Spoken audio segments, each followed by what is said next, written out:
Today I've been fishing on the famous bonsai lake here at Lindholm. It's a lake that once you get into the springtime it just comes to life. There's so many fish in this lake and all kinds of fish.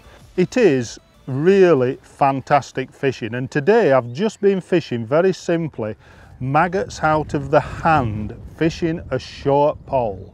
When I say a short pole, I'm talking where I could throw maggots comfortably, and that's about 4 sections to 5 sections of my acolyte pole.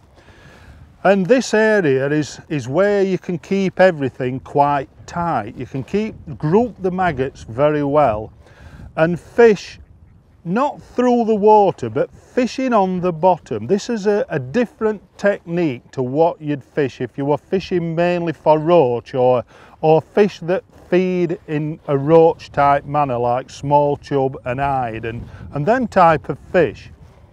Today I've been targeting more the skimmers and the F1s and also the tench as well, and all these fish, the great weight builders. Now the first thing that I really should talk about is feeding the maggots.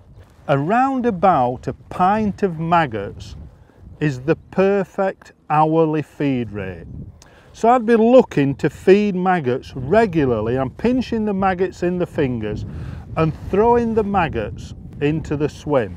And around about a pint of maggots an hour is really what you're aiming for to feed on this type of lake, because there's a lot of fish. And I've already said there's a lot of mixed fish. So if you feed not enough, what will happen is a lot of those maggots will get eaten in the upper layers. It's quite a shallow lake, it's only around about 1 metre deep. But I'll tell you now, if you feed not heavy enough, you'll never get any bait to the bottom. Normally it takes around about an hour of feeding to get the fish where you want them on that short line. I fed it with a pot because the wind today was slightly in the face and slightly across me. So I've used just a Drennan 150ml pot and put an amount of maggots, maybe 30-35 maggots in the pot, and potted them in just slightly back from where I'd plumbed up. I'd plumbed up to fish with the number 4 section just in front of the hand. So I'd got almost a section of pole behind. And this is quite important. If you start hooking bigger fish, you've got that little bit of pole to feed out, to help the elastic stretch and to catch the bigger fish. You're not going to get broke if you've got that extra section behind you. Now because the wind was bad, I carried on feeding for a period, just feeding with the pot. But I knew that this wasn't quite right because it keeps the maggots too tight. But of course, when you've got a wind blowing slightly at you and quite strong like it was today, it makes life difficult to throw maggots. But after an hour of fishing, I caught quite a few fish in this period, but all the time I was desperate to start loose feeding because I know that the noise of the maggots hitting the water and the fact that you can feed more constantly was the thing I wanted to be doing. When you're feeding the maggots, the line that I've plumbed up on the number 4 section of the pole, I've tried to feed all the maggots just slightly back from the float. Now this is a great tip because what it does, it keeps those fish inside the float.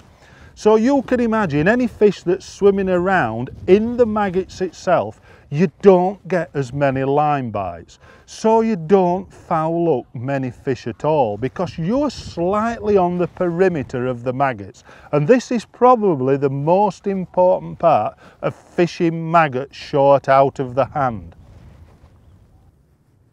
Now the way to feed is quite simple. You can feed behind the float regularly, maybe every couple of minutes throw some maggots. But of course, once you start fishing and you're catching fish, a good way to feed is when you hook a fish is to throw 2 lots of maggots. You've got into a rhythm of dropping them maggots in the same place all the time, and if you can throw 2 lots of maggots while you're playing a fish, I mean you've got to be a little bit ambidextrous. I feed with the left hand while I'm playing a fish. And it's just practice. I've practiced this for many, many years, and I can throw the bait with the left hand.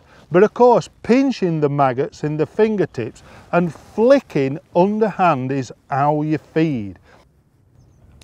Selecting the right elastic also for this line is again something you need to put a little thought into. You're fishing for fish that you want to swim out of the swim. If you fish with too heavy an elastic, all you're doing is dragging them back through the actual amount of fish in front of you. So I've selected just a green bungee, which is quite a light elastic in the Drennan range. And what this allows you to do is once you hook the fish will swim out, and then you can guide them round and away from where you're actually fishing.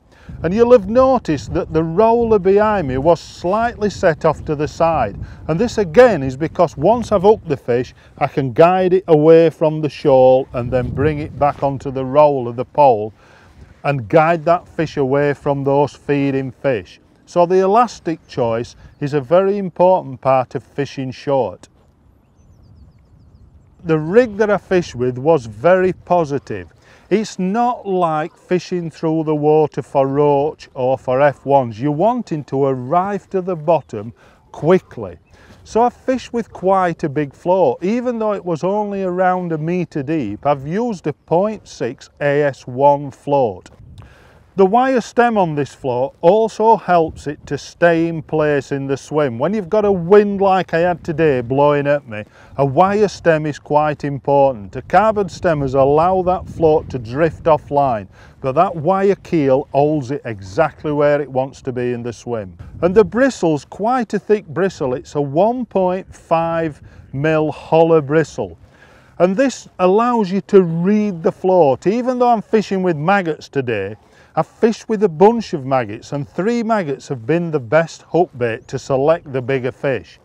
And of course that thicker bristle allows you to see a lot of the liners and indications and just strike at the proper bites.